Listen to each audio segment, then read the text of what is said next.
मेरा बहुत सादर प्रणाम। भगवद गीता अध्याय 6 आत्मसंयम योग विवेचन क्रमांक 7। भगवान ने 15वें श्लोक में ये कहा है, इस प्रकार आत्मा को निरंतर परमेश्वर के स्वरूप में लगाता हुआ स्वाधीन मन वाला योगी मेरे में स्थित परमानंद पराकाष्ठा रूपी शांति को प्राप्त होता है। अब यहाँ पर दो बातें मुख्य रूप से हैं जिस पर ध्यान देना। पहला है आत्मा को निरंतर परमेश्वर में लगाना, निरंतर सत्ता है। और एक आया है स्वाधीन मन वाला योगी। सिर्फ योगी नहीं कहा, स्वाधीन मन वाला योगी। तो स्वाधीन जिसका मन हो जाएगा, जो मन को जीतेगा, वही योगी हो सकता है। ये तो सरल है, इसकी व्याख्या अपन कई बार करते। अब ये जो एक शब्द आया, निरंतर परमेश्वर के स्वरूप में अपना लगाता है, तो श्री कृष्ण कहते हैं निरंतर परमात्मा में चेतना को लगाता हुआ योगी। अब निरंतर का अर्थ क्या है? जैसा हम सब जानते हैं, निरंतर का अर्थ है एक क्षण का भी व्यवधान ना हो। निरंतरता भी तभी हो, एक क्षण का भी व्यवधान नहीं होना चाहिए, एक क्षण भी विस्मरण ना हो, तभी निरंतर हो। भीतर बहती रहे अंतर्धारा प्रभु की ओर सर्वदा, सतत निरंतर ध्यान, निरंतर स्मरण। जैसे श्वास चलती रहती हर पल, जगने में, सोने में, श्रम में, विश्राम में, कोई कंटिन्यूटी आपकी स्मरण की ना टूटे। अब जरा यहाँ अपनी स्थिति का अपन आकलन करती ईमानदारी से। हमारी स्थिति क्या है? स्मरण बड़ा, निरंतर स्मरण तो बड़ा कठिन है। थोड़ी देर के लिए स्मरण हो जाए, यही बहुत बड़ी बात है। निरंतरता तो बहुत बड़ी बात है, बहुत दूर की बात है। तो फिर क्या है? प्राणों की पूर्णता संलग्न हो ही नहीं पाती हमारे ध्यान में। पूरे अंतर मन से हम पूरी तरह से परमात्मा में संलग्न हो ही नहीं पाते, परिस्थितियां ऐसी हैं हमारी। तो फिर क्या मतलब हुआ? प्राथमिक रूप से क्या हम निराश हो जाए? हम ये सोच लें कि ये जो भगवान ने कहा है, हम कभी भी परमात्मा के ध्यान में लग ही नहीं सकते। मगर देखिए, गीता में भगवान कृष्ण बताया जरूर है, मगर पहली बात उनकी किसी को भी वो निराश नहीं करते। सबको कोई ना कोई तरीका बताते हैं कि ऐसा करने से आप भी इस लाइन में आगे आ सकते हैं। तो देखिए है क्या, जो प्राणी एक क्षण भी ठीक से स्मरण कर ले, पहली बात उसकी निरंतर स्मरण की व्यवस्था अपने आप निश्चित हो जाती, एक क्षण भी। अब देखिए, जो मूल बात यहाँ पे समझने की ये है, स्पष्ट करें पहली बात, तो आपको ये कई बार और भी हुआ है, हमारे हाथ में एक क्षण ही रहता है। अपन सोचते हैं मेरे पास बहुत समय है, मगर वास्तविकता क्या है? हर पल हमारे पास एक क्षण रहता है। एक क्षण वो गया, तब दूसरा क्षण आए, यही व्यवस्था। देखिए क्या है, एक क्षण जो बीत गया, उसको संसार की कोई दौलत वापस नहीं खरीद सकता, वापस नहीं किया जा सकता। समय के लिए बात की है, तो समय वापस नहीं आ सकता, ये सबको पता। मगर वास्तव समय क्या है? समय एक एक क्षण से मिल गई तो समय बना। एक क्षण भी जो आपका बीत गया जीवन का, वो दोबारा वापस नहीं आ सकता। तो हमारे हाथ में फिर क्या है? हमारे हाथ में सिर्फ एक क्षण। पहला क्षण जाएगा तभी दूसरा क्षण आएगा, ये भी एक बात है। यदि हम एक क्षण में भी प्रभु की स्मरण की प्रक्रिया में प्रवेश पा जाएं, तो फिर इस प्रक्रिया में हम सफल हो सकते हैं। तो क्या है? प्रत्येक क्षण में प्रवेश यानी स्मरण कर सकेंगे, इसकी विधि बताइए कैसे वो संभव हो। जैसे एक क्षण में भी स्मरण करने की क्षमता आ गई, एक क्षण में भी स्मरण करने की क्षमता आ गई, तो वो निरंतर स्मरण करने की पात्रता को पा जाए। अब देखिए कारण क्या है? पहले इस जो हमारा एक क्षण भी हम नहीं पा पाते प्रभु में, उसका पहले कारण समझें। कारण क्या है? हमारे प्राणों को, हमारे अंतस को प्रभु की प्राणता का कोई एथेंटिक अनुभव नहीं है। एथेंटिक अनुभव नहीं है, ये बात जो कही, क्यों कही, इसको समझिए। क्या है? हम स्वयं के भीतर अपनी ही प्रतीत को, अपने ही प्राणों में उसकी उपस्थिति की अनुभूति नहीं कर पाते। ये कि सच्चाई है, क्योंकि हम शरीर पे ही रुक जाते हैं, शरीर को ही अपना सब कुछ मान लेते हैं। तो जो भीतर हमारे अंतस में परमात्मा की जो अनुभूति है, वो वास्तविक में रूप से हमें कभी उसका पता ही नहीं चलता, पानी नहीं। ये कि सच्चाई है, एक क्षण को भी आभासित नहीं होता, एक क्षण भी पूरा नहीं हो पाता। फिर जरा आप कहें, आप ये हम सोच सकते हैं कि हम तो बहुत भक्त हैं भाई, बहुत ज़्यादा करते हैं, मगर आप जरा सोचिए आप स्मरण कब कर पाते हैं? स्मरण आप जब कर पाते हैं, निकटता का आभास आपका सब कुछ जो भी है प्रभु का बाहर बाहर है, भीतर से नहीं। भीतर क्या है? बाहर, यानी मंदिर की मूर्ति के सामने आप पहुंच जाएंगे तो आपको स्मरण हो जाएगा, कहीं प्रतिमा के सामने खड़े हो जाएंगे तो आपको स्मरण आ जाएगा, आपसे कोई सुनाएगा कि फला मंदिर चले जाओ बहुत सिद्ध है वहाँ पे हनुमान जी, तो आप वहाँ पहुँच जाएंगे। कोई मूर्ति के बारे में आपको बताएगा, तो ये सब जो कुछ भी है ये सब बाहर बाहर का, आपका संबंध भीतर का नहीं कहलाएगा। और वो क्या है? आपने दूसरों से जाना, दूसरों से सुना, आप पहुंच गए दर्शन, स्मरण कर लिया उस समय, बस उसी समय स्मरण किया, स्मरण करने का काम पूरा हुआ तो आप वहां से दूसरी दुनिया में प्रवेश करके चले गए, भूल गए, फिर आप खत्म। फिर कभी आएंगे मंदिर जब फिर स्मरण कर लेंगे, आज का काम समाप्त हो गया, पूरा हो गया, इसी भाव में हम रहते हैं।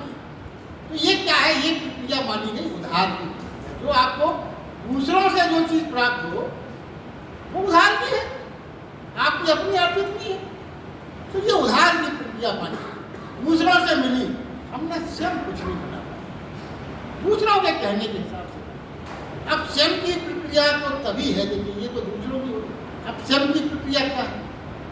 स्वयं की प्रक्रिया जब ही है जब हम अपने भीतर प्रवेश कर प्रभु का आभास पा जाए, फिर अपने भीतर से जुड़े ही रहना ही फिर निरंतर तभी बन सकता है। पहली बात क्या है कि आप अपने भीतर प्रवेश करके प्रभु का आभास पा सके, तभी तो निरंतरता बनेगी, नहीं तो बाहर तो आप थोड़ी बहुत देर घूमेंगे, देखेंगे, निरंतरता समाप्त हो जाएगी। तो क्या है?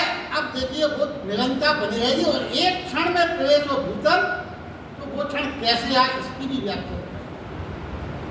भीतर कैसे प्रवेश करें, और भीतर प्रवेश के बाद वो क्षण जिसमें प्रभु का ध्यान बना रहे, उस क्षण, एक क्षण, और एक क्षण भी अगर आपने बना लिया ध्यान, तो फिर आपका निरंतरता ध्यान। तो क्या कहते हैं, विधि क्या है?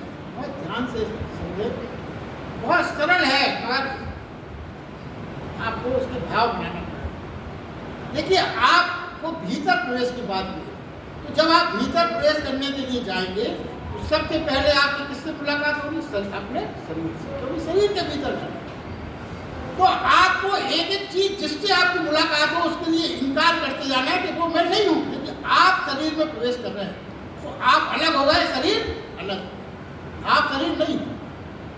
तो पहला जैसे ही आप शरीर में प्रवेश करें, ये मान लें कि मैं शरीर नहीं। इसके बाद आपने शरीर में प्रवेश किया, प्रवेश करने में जैसे ही आप चले अंदर, तो आपको सबसे पहले क्या मुलाकात होगी? आपकी सांस जो आपकी चल रही है उससे आपकी भेंट होगी। जो आपको सांस मिली, तो आपको क्या सोचना पड़ेगा कि मैं श्वास तो नहीं हूँ, श्वास अलग है, मैं अलग हूँ। इसी प्रकार आप धीरे धीरे भीतर चले, तो भीतर चलने में क्या होगा? जो जो मिलेगा आपको, क्या क्या मिलेगा? वृत्तियाँ मिलेंगी, भाव मिलेंगी, बुद्धि मिलेगी। जैसे जैसे आप अंदर जाएंगे, इन सब चीज़ों से आपकी भेंट होगी, भाव मिलेगा, बुद्धि मिलेगी, बहुत सी चीज़ें आपकी वृत्तियाँ मिलेंगी, तरह तरह की जो आपके अंदर जो भाव रहते हैं उनसे आपकी भेंट होगी। आपको सबके लिए इनकार करते जाना, क्योंकि आप वो नहीं, भाव में नहीं हूँ, बुद्धि में नहीं हूँ, मैं वृत्तियाँ जो हमारे अंदर है वो मैं नहीं हूँ। धीरे धीरे वो कहते हैं कि जैसे जैसे आप सब चीज़ों के लिए इनकार करते जाएंगे, एक अवस्था ऐसी आएगी, एक घड़ी ऐसी आएगी जब आप बहुत गहरे कुएं में प्रवेश करेंगे। जब पिछली बार आया था, भीतर भी बहुत गहरा कुआं है, भीतर भी जो आकाश है वो उस आकाश से भी बड़ा है। तो जब आप उस कुएं में प्रवेश करेंगे, फिर एक घड़ी ऐसी आएगी कि इनकार करने को कुछ नहीं बचेगा, कोई ऐसी चीज आपको फिर नहीं आएगी, इतना सन्नाटा हो जाएगा, इनकार करने के लिए कोई चीज शेष नहीं होगी, मात्र शून्य बचा, मात्र सन्नाटा बचा। और फिर जानो कि वो आ गई अंतर गुफा, जिसकी बात बार बार कही जा रही है, जहाँ कहने को कुछ नहीं बचा, ये मैं भी नहीं हूँ, ये भी हो गया। और इस क्षण को कहते हैं, इस क्षण एक विस्फोट होगा और उस क्षण ही प्रभु का आपको अनुभव, अंतस में प्रभु का उसी क्षण अनुभव होगा जब आपको इनकार करने के लिए कोई चीज ना बचे। बस ये अनुभव एक क्षण का हो जाए यदि, तो फिर निरंतर हर श्वास रोए रोए उठते बैठते सोते जागते वह गूंजने लगेगा और यही स्टेज फिर आपको निरंतर स्मरण की ओर स्थापित। अभी सुनने में तो बहुत सरल लगता है मगर ये बहुत बहुत गहरी साधना और तपस्या वाली बात है। अंदर आपको अपने शून्य जब कृष्ण कहते हैं कि ऐसा जो प्रतीत करता है वही मुझमें प्रतिष्ठित।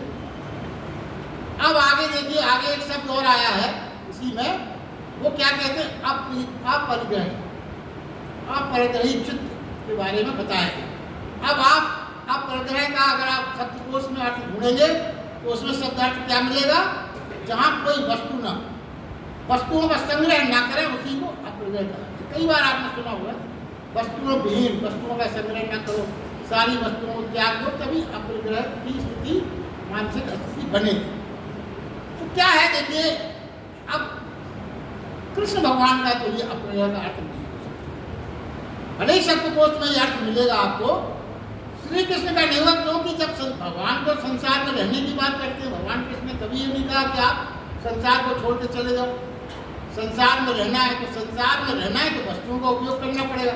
तो ये जो अपरिग्रह का शब्दकोश में या प्रचलन में है भगवान कृष्ण की भाषा में, वो अर्थ बिल्कुल नहीं है। फिर उनका अर्थ क्या है, उनका अर्थ ये है कि वस्तुओं का उपयोग करना है पर उनका गुलाम नहीं बनना है, मालिक बनना है। वस्तुओं में कोई राग और आसक्ति का संबंध निर्मित ना हो, वस्तुओं से किसी प्रकार का कोई राग और आसक्ति निर्मित ना हो। आपको लगेगा सुन के कि ये तो बड़ा कठिन है, वस्तुएं हमारी हैं, राग और कैसे निर्मित हो। एक छोटी सी कहानी आपको सुनाते हैं, उसमें आपको सब चीज़ें बिल्कुल क्लियर हो जाए। मान लीजिए एक सेठ जी का घर है, आपका अपना घर है, बहुत बड़ा घर है, बहुत सामान है आपके पास। एक नौकर आपने लगा रखा है इस काम के लिए कि वो आपकी चीज़ों को संभालता रहे, सफाई करता रहे, पहुँचता रहे, धूल न जमे, कीमती चीज़ें हैं आप। अब जरा आप एक चीज़ विचार करें, चीज़ें तो आपने जरूर इकट्ठी की, मगर चीज़ों के संपर्क में कौन ज़्यादा रहता है? रोज हर समय नौकर, आप नहीं आते। आप तो बहुत सी चीज़ों को देख भी नहीं पाते हो। नौकर रोज पहुँचता है, रोज पहुँच के रखता है, तो संपर्क में कौन है चीज़ों के? नौकर। मगर नौकर को चीज़ों से कोई आसक्ति नहीं है, वो पहुँच रहा है, रख रहा है, हो गया। अब देखिए एक दिन क्या घटना घटती है, आप सुनोगे तो आपको बहुत चीज़ें स्पष्ट हो जाएगी। नौकर ने जैसे ये घड़ी है वो साफ कर रहा है और घड़ी उसके हाथ से साफ करते समय छूट गई और टूट के नीचे गिर गई, नीचे उसके टुकड़े हो गए। अब वो थोड़ा सा तो डरेगा, भाई नौकर है, मालिक का नुकसान हो गया, इतना ही डर है उसको। मालिक उसी समय प्रवेश किया, उन्होंने देखा घड़ी गिर गई, टूट गई। नौकर समझा कि मालिक नाराज होंगे, और मालिक नाराज नहीं। मालिक ने कहा ये तुमने क्या किया, घड़ी तोड़ दी। मैं ये सोच रहा था, मैं एक नई घड़ी कल ही लाया हूँ, मैं ये सोच रहा था कि आज उससे कहूँगा कि पुरानी घड़ी लेके तुम अपने घर ले जा और नई घड़ी लगा दो। इतना कह के वो चले गए और नौकर जो है उसके चेहरे के भाव बदल गए। उसने उस टूटी घड़ी को ऐसे देखा जैसे कि उसकी सबसे प्रिय चीज कोई छूट। क्या बदल गया? पहले उस घड़ी के प्रति उसका कोई राग नहीं था, कोई आसक्ति नहीं थी, वो उससे जुड़ा नहीं था।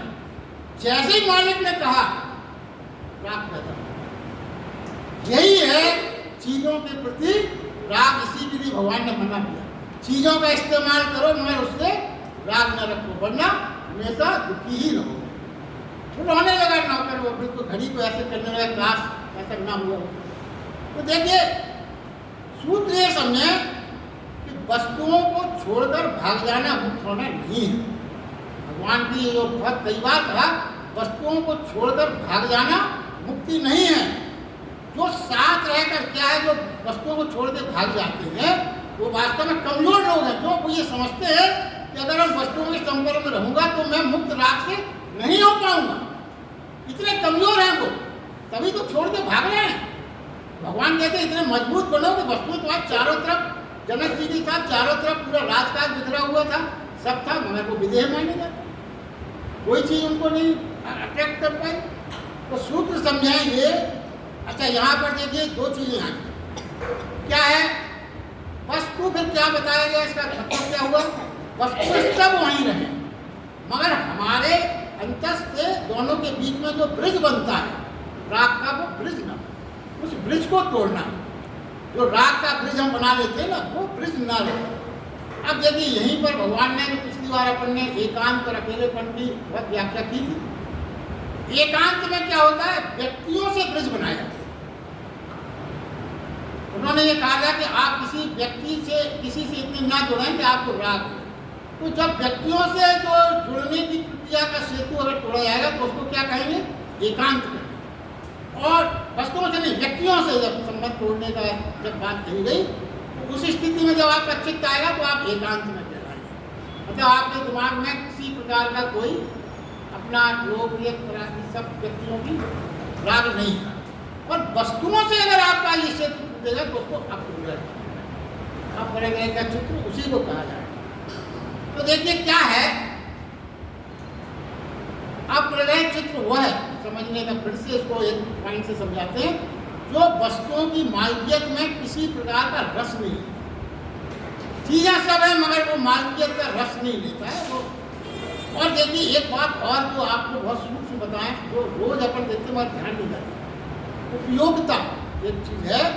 उपयोगिता अलग है और रस अलग है। जैसे यानी वस्तुओं के साथ जिसका रोमांच नहीं चलता, वस्तुओं के साथ रोमांच नहीं चलता। अब देखिए आपको ये लगेगा कि ये थोड़ा सा कठिन होगा। देखिए वस्तुओं में जितना रस होगा आपको, उतना आप उसका उपयोग कम कर पाएंगे। ये हम और आप डेली रूटीन में करते हैं। देखिए भगवत गीता जब तक आपके डेली रूटीन से न जुड़ जाए तो आनंद नहीं। क्या कहा गया जरा फिर से सुना? वस्तुओं में जितना रस आप लेंगे अपनी चीजों में, उतना ही कम उसका उपयोग करें, उतना पूरा उपयोग कर पाएंगे, बल्कि वो वस्तुएं आपको उपयोग करने लगे। अब देखिए इसमें भी एक छोटी सी दृष्टांत आपको बताते हैं, आपको बिल्कुल समझ में आएगा। एक सज्जन के घर में स्कूटर उन्होंने लिया, बरामदे में स्कूटर खड़ा था। वो रोज सुबह उठ के स्कूटर को बढ़िया चमकाते थे। एक बार थोड़ा सा स्टार्ट करते थे, चलाते थे, थोड़ा सा स्पीड दी, नीचे नहीं उतारते थे, वहीं खड़े खड़े, और फिर बंद कर दिया। एक उनके मित्र थे, बगल में रहते थे, उन्होंने उनसे पूछा क्यों सर, क्या आपका स्कूटर खराब है? क्या आप बहुत कम निकालते हैं? नहीं नहीं नहीं, ऐसा कुछ नहीं, स्कूटर तो हमारा बिल्कुल सही है। होता क्या है मित्र, जब बाहर बहुत धूप दिखती है मुझको, तो मुझे लगता है ये नया स्कूटर निकालेंगे तो धूप में इसका रंग खराब होगा, इसलिए मैं नहीं निकालता। कभी क्या होता है, बाहर पानी गिर रहा है बहुत तेज, स्कूटर भीग जाएगा, उसका रंग जो है गड़बड़ हो जाएगा, कुछ पार्ट्स में पानी चला जाएगा तो पार्ट्स भी खराब हो सकते हैं, तो इसलिए मैं स्कूटर नहीं निकालता। कभी बाहर पानी गिरा, बरसात में कीचड़ हो गया, स्कूटर हम नहीं निकालते, क्योंकि स्कूटर में कीचड़ लग जाएगा, इधर उधर कीचड़ हो जाएगा। तो उन्होंने क्या किया, वो जाते थे, कोई बहुत इमरजेंसी हो कभी तो अलग बात है, वरना वो अपनी पुरानी साइकिल पे चलते थे। तो स्कूटर रखा रहा, स्कूटर का वो क्या करते थे, सिर्फ जो है वाश के रखते। अब क्या हुआ, स्कूटर आपने अपनी सहूलियत के लिए खरीदा, मगर वो स्कूटर आपसे सेवा करा रहा है, वस्तुओं के आप गुलाम हो गए, और वस्तु क्या हो गई, मालिक हो गई। यही भगवान को समझाते हैं, वस्तु आपकी मालिकियत ना बन जाए, मालिकपन वस्तु में ना हो, आप मालिक बनना सीखें। अब आप उसको सही सही से रख रहे हैं। अब आप ऐसा ही है, कुछ लोग जरा सोचें कि तिजोरी में पैसे रखते हैं, आपको पता है दिन दिन क्या बनते तो कोई उपयोग नहीं कर रहे, क्यों? खर्च हो जाएंगे तो फिर क्या होगा? अरे तो करते रहिए, एक दिन आप चले जाओगे दुनिया में तिजोरी, दूसरा उपयोग करने वाले क्या उपयोग करेंगे आपको पता नहीं। कई लोग मेरे ऐसे मित्र हैं, उनसे मैंने पूछा, बिल्कुल ये नाम नहीं लूँगा, उनके गांव में वो बताते हैं 50 एकड़ जमीन है और बड़ी कॉस्टली भी है, करोड़ों करोड़ों की जायदाद। तो यहाँ वो कैसे रह रहे हैं, वो कमरे में छोटे से फ्लैट में, उसी में 2 लड़के, लड़का, बहू, उनके 2 बच्चे, गैस, और गलियारे में छोटा सा कोई आ जाता है तो जमीन में बिस्तर डाल के पड़े। हमने क्या फायदा है? अब वो क्यों नहीं बेच रहे हैं? हमने उनसे पूछा, यार तुम थोड़ा 2-4 6 एकड़ बेच के अच्छा मकान ले लो।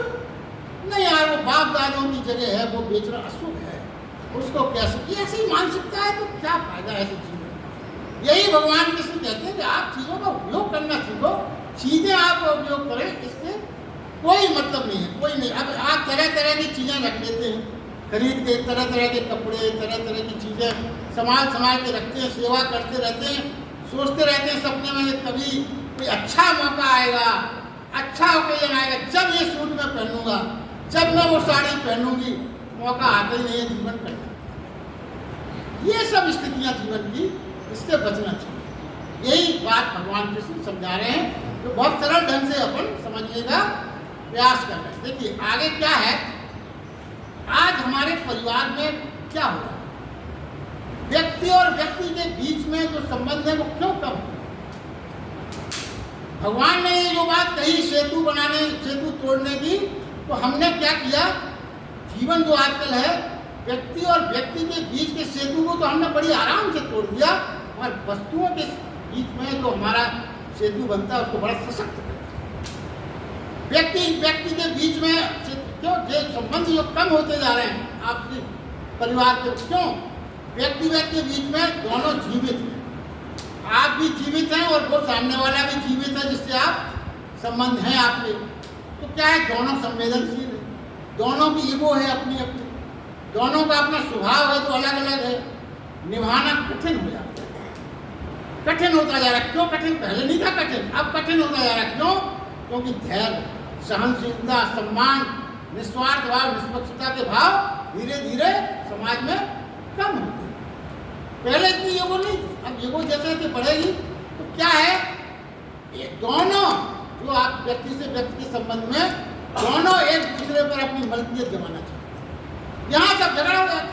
पहले ये सब नहीं होता, इसीलिए संयुक्त परिवार चलते रहते, आज नहीं है संभव। अब क्या है, और वस्तुओं में क्यों संबंध अच्छे बन जाते हैं। आजकल देखिए आप वस्तुओं से बड़े संबंध, क्यों, वस्तुएं निर्जीव हैं। कुर्सी को आज आप जहाँ रख दो बड़ी आज्ञाकारी, वो हिलेगी भी नहीं, वहीं रहेगी। व्यक्ति से आप बड़ी उम्मीदें कर सकते हो, लड़के से आप लाख कह जाओ 2 घंटे आप पढ़ना, हिलना नहीं, अरे वो मानने वाला, आप हटे और वो हिला। वहाँ कुर्सी निर्जीव है, आप जहाँ रख जाओगे आपका आज्ञा पालन करेगी। क्यों, कुर्सी के लिए आपकी इच्छा ही सर्वोपरि है, जहाँ आप टिका दोगे वहीं टिकी रहेगी। और व्यक्ति और व्यक्ति के बीच में ये चीज संभव नहीं। अब यूरोप में तो एक ने ये लिखा है, वहाँ तो लोग इस तरह की प्लानिंग करते हैं कि बच्चा पैदा करें, नई मॉडल की कार खरीदें, खर्चा दोनों में बराबर है, ये चॉइस चलती है। एक संत ने कहा कि एक महिला हमारे पास बराबर आती थी, बार बार कहती थी हमें संन्यास लेना है, तो हम संत बोले ठीक है बता देना। तो फिर जब बहुत हो गया फिर अड़चन क्या है, तुम कहती हो हमें संन्यास लेना है, हमारे जब हम कहते हैं तो कहते जरा रुकिए, बोले बाबा जी अड़चन से बेच, क्या अड़चन है, बोले वो मेरे पास 300 साड़ियाँ हैं, अब मुझे ये समझ में नहीं आ रहा कि मैं संन्यास चलूँगी तो मेरी उन 300 साड़ियों का क्या होगा, मैं जरा उन 300 साड़ियों की व्यवस्था जमा लूँ, उसके बाद संन्यास लूँ। ये वृत्तियाँ जब हैं संसार में तो फिर बड़ा कठिन है जीवन, इसी में सब जीवन कट रहा है। अब देखिए आगे एक संदर्भ और लेते हैं, उसके बाद आज की बात पूरी करेंगे। भगवान ने ये कहा है आगे, हे अर्जुन, योग ना बहुत खाने वाले को, ना बिल्कुल ना खाने वाले को, ना अति शयन करने वाले को, स्वभाव वाले को, और ना अत्यंत सोने वाले को, ना अत्यंत जागने वाले को सिद्ध। ये दुखों का नाश करने वाला योग को यथा योग आहार विहार करने वाले को, तथा कर्मों में यथा योग चेष्टा करने वाले, तथा यथा योग शयन करने वाले और जागने वाले को ही सिद्ध। ये जो जीवन कैसे जीना है, हठ योग के भगवान के घोर विरोधी रहे, वो सामान्य जीवन कहीं भी नहीं। तो भगवान कृष्ण का स्पष्ट संदेश है अति की दिशा में, अति की बारे में कई बार अपन ने व्याख्या की, अति की ओर। अति चाहे जिस चीज की हो, अति चाहे नींद की हो, अति चाहे भोजन की हो, अति चाहे जागरण की हो, सब में समता अगर नहीं है तो यही सबसे बड़ी बाधा है, समता लाना। समत्व चित्त बिना अगर ये सब चीजें नहीं है तो समता का जीवन नहीं हो सकता। अति सर्वदा प्राणी के व्यक्तित्व को असंतुलित कर देती है। असंतुलित हो जाएगा आपका जीवन, बहुत खा लेंगे या बहुत जगेंगे। और एक वैज्ञानिक एक बहुत बड़ी चीज़ जो एक नई तरह की व्याख्या है, आपको मेडिकल साइंस के हिसाब से या फार्माकोलॉजी के हिसाब से एक चीज़ बहुत से लोगों को मालूम भी होगी। अपना जो शरीर है उसकी अगर आप जटिलता को मेडिकल साइंस के हिसाब से समझें तो ये माना गया है कि आपके हमारे शरीर में 7 करोड़ सेल्स हैं, 7 करोड़ सेल्स हैं, और हर सेल में एक बैक्टीरिया का जो संचालन अपना शरीर का होता है। तो ये और इसी प्रकार क्या है, इसको क्या माना गया कि आपके शरीर में जो बस्ती है, अगर एक व्यक्ति या एक सेल को आप एक घर मान लें तो 7 करोड़ की बस्ती आपके शरीर में है। 7 करोड़ की बस्ती वाला शरीर है आपका, जहाँ 7 करोड़ लोग निवास कर रहे हैं। और क्या है, इसी प्रकार ये माना गया कि जो आपकी मस्तिष्क है, वैज्ञानिक ये बात 3 अरब फाइबर से, 3 अरब फाइबर से अपना जो ब्रेन बना है, एक एक जीव कोष की जटिल प्रक्रिया है। 7 करोड़ बेचारे एक रासायनिक प्रक्रिया हमेशा शरीर में चलती रहती है। अब जरा आप एक चीज ये विचार करें कि यदि करोड़ों की आबादी का कोई शहर हो, जैसा आप विचार करें आपके अंदर आबादी है, करोड़ों की आबादी की क्या छोटे शहर मान लें, तो ऐसी भी आबादी के शहर में आप बाहर से भीतर उस शहर को आ रहे हैं और आपको ये पता लगे कि उस शहर में तो दंगे हो रहे हैं, उस शहर में तो बड़ी व्यवस्था है, उस शहर में तो लूटमार मची हुई है, तो आप उस शहर में प्रवेश करेंगे? नहीं करेंगे। तो क्या है, वैसे ही यदि शरीर जो आपको बताएगा 7 करोड़ की आबादी वाला, उसमें मन विचार अव्यवस्थित हो, अराजक हो, तो भीतर की पूरी 7 करोड़ की नगरी विक्षिप्त सी हो, तो फिर आप भगवान की जो भीतर प्रवेश की बात कही गई थी संभव नहीं। अगर आपके भीतर बहुत ज़्यादा अराजकता है तो नहीं हो सकता। भीतर प्रवेश के लिए क्या आवश्यक है, जो 7 करोड़ हैं वो शांत रहें, संगीतबद्ध रहें, लयबद्ध रहें, प्रफुल्लित रहें, आनंदित रहें। जब ये हो जाएगा आबादी अंदर की, तभी आप भीतर प्रवेश कर पाएंगे, अन्यथा प्रवेश नहीं कर पाएंगे। हमारी जो चेतना है, ध्यान उस वक्त देखिए, हमारी एक बहुत सबको पता है, हमारी शरीर की चेतना वहीं केंद्रित होती है जहाँ कोई कष्ट होता है। दांत के बारे में कौन सोचता है? कभी नहीं सोचता। मगर अगर किसी दांत में दर्द हो गया तो जीभ वहीं जाएगी और आपका ध्यान पूरा, एक कांटा आपको कहीं लग गया, वैसे पैर का आप कभी ध्यान नहीं करेंगे, कांटा अगर छूट गया तो पूरा ऊर्जा, पूरी ध्यान चेतना की कहाँ चली जाएगी? उसी कांटे पे चली जाएगी। तो क्या है, अगर इसी प्रकार का सिद्धांत है, अगर आपने बहुत ज़्यादा भोजन लिया तो देखिए क्या है, अगर आपकी चेतना वहाँ न जाए, शरीर में कोई कष्ट ना हो, शरीर स्वस्थ हो, तभी आप विधेय बन पाएंगे। इसलिए स्वास्थ्य का बहुत ज़्यादा महत्व है। शरीर अगर आपका पूरी तरह स्वस्थ हो तो आपका शरीर की तरफ ध्यान नहीं जाएगा। तो विधेय होना यही तो है, पहली शर्त ही है कि आपको अपने आप को स्वस्थ रखना है। क्या है, जैसे भोजन आपने ज़्यादा लिया तो फिर क्या होगा, भोजन बहुत ज़्यादा लिया तो सारी चेतना पेट की ओर जाएगी, उसको हजम करने की ऊर्जा, चेतना अंदर। और ऊर्जा और चेतना का केंद्र कहाँ है? मस्तिष्क में। तो सारी मस्तिष्क की ऊर्जा कहाँ ट्रांसफर हो जाएगी? पेट की ओर, क्योंकि पचाने के लिए ऊर्जा चाहिए, चेतना चाहिए। तो मस्तिष्क में जब ऊर्जा की कमी हो जाएगी तो क्या होने लगेगा? आपको नींद आने लगेगी। तो खाने के तत्काल बाद जो नींद आती है उसका यही कारण है। शरीर जब बहुत सोता रहे तो भी आलस और प्रमाद के कारण भी चेतना पीड़ित होती है। तो क्या है, और एक बात और भी है जो हम बुजुर्गों को खासतौर से ध्यान रखना चाहिए, सभी कुछ अपने अपने शरीर के अनुपात में होना चाहिए। ये अनुपात बच्चों का, वृद्ध का, जवानों का अलग अलग होता है। आप 3, साढ़े 3, 4 बजे उठ जाते हो और आप ये अनुशासन बच्चों पे और जवान बेटियों पे लागू करना चाहें तो आप बड़ी भारी गलती करें। ये संभव नहीं है। उनके शरीर की आवश्यकता अलग है, बच्चों की आवश्यकता अलग है। प्रगति संतुलन मांगती है। देखिए, एक हेनरी फोर्ड का नाम आपने सुना होगा, कार वाले निर्माता। उनका जीवन क्या था? घर में एसी, गैरेज में एसी, कार में बैठे वो एसी, कार जहाँ लगती थी ऑफिस में वहाँ एसी, भारी बीमार हो गया। डॉक्टर को दिखाया, उनकी सब डॉक्टर ने दिनचर्या पूछी। डॉक्टर ने कहा आपको किसी दवाई की जरूरत नहीं है, गर्म पानी के टब में 2 घंटे सुबह और 2 घंटे शाम बैठे लेटे, गर्म पानी में हुआ क्या हुआ, पसीना निकल ठीक हो गया। तो ये क्या है, नेचर प्रकृति संतुलन मांगती है। संतुलन अगर आपने शरीर का खो दिया तो आप बीमारग्रस्त हो गए। अपने अपने आहार को, विहार को, विश्राम को संतुलित कर लें, पर ध्यान रहे किसी नियम से, बिल्कुल नियम से रहे, स्वयं की जरूरत के अनुसार नियम बनाए और अपने नियम दूसरों पर फोर्सिबली लागू न करें। आज के लिए बस इतना ही। आप सबका बहुत बहुत धन्यवाद।